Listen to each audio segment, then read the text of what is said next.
Loh, kok mereka pada makan sih? Gak salaman dulu sama kita. Hai, selamat datang di Kimi Story Horror.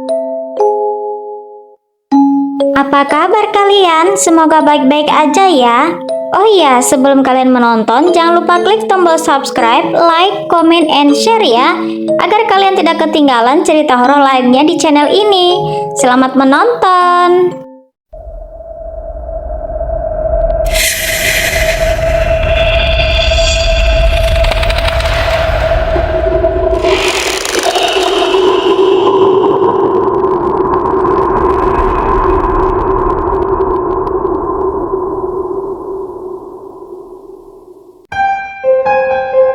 Di sebuah hotel bintang 5 terlihat ada sebuah pesta pernikahan dari temannya Ratna dan Harry. Ratna dan Harry adalah pasangan kekasih yang akan menikah juga. Pernikahan temannya yang mewah membuat Ratna menginginkan pernikahan yang mewah juga. Dan itu membuat Harry menjadi tertekan. Singkat cerita, Ratna dan Harry pun akan melangsungkan pernikahan. Menuju hari pernikahannya itu, keluarga Ratna membuat tenda yang cukup besar, sehingga menutupi jalan dan rumah tetangga mereka. Ratna menginginkan pernikahan yang mewah, mengingat dia adalah keluarga kaya di kampungnya. Dia pun tidak memperdulikan orang-orang yang kesusahan melewati jalan itu, meskipun sudah ditegur ibunya. Di kampung itu ada seorang nenek sedang sakit merasa terganggu dengan suara musik yang kencang dari tenda pernikahan Ratna, sehingga membuat suami nenek itu menegur ayah Ratna. Namun ayah Ratna tidak memperdulikannya, malah menghina mereka bahwa mereka hanya orang miskin. Tidak lama kemudian nenek itu pun sesak napas dan jatuh pingsan. Suami nenek itu meminta tolong untuk meminjam mobil ke ayah Ratna. Namun ayah Ratna tidak mau meminjamkannya dengan alasan mobil itu masih baru dan akan menjadi kebiasaan orang-orang miskin untuk meminjam mobilnya. Karena terlambat menolong, akhirnya si nenek itu pun meninggoy. Tibalah hari pelaksanaan pernikahan Ratna dan Harry digelar.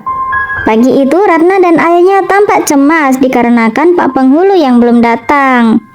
Rupanya Pak Penghulu itu tersesat, dan akhirnya ayah Ratna menjemput penghulu itu.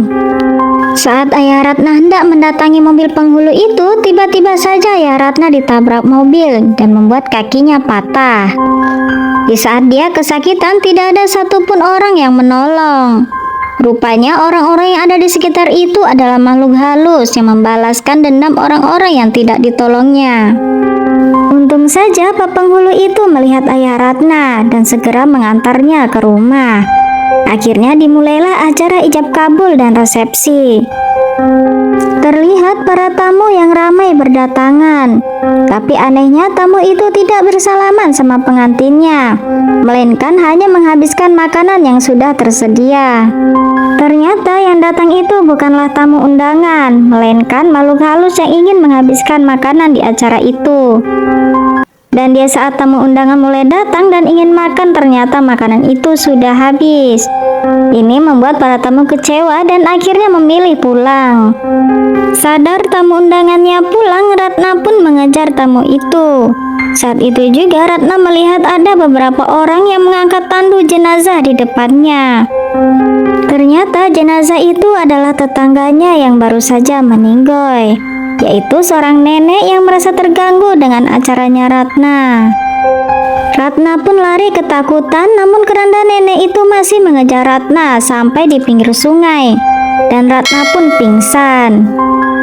Keesokan harinya Ratna ditemukan oleh tetangganya dan diantar pulang ke rumahnya. Menurut cerita ibunya, Ratna pingsan dan ketika sadar dia berlari keluar dan dikejar oleh suami dan 2 orang tetangganya. Tapi yang dilihat Ratna bukanlah suaminya yang mengejar, melainkan sebuah keranda.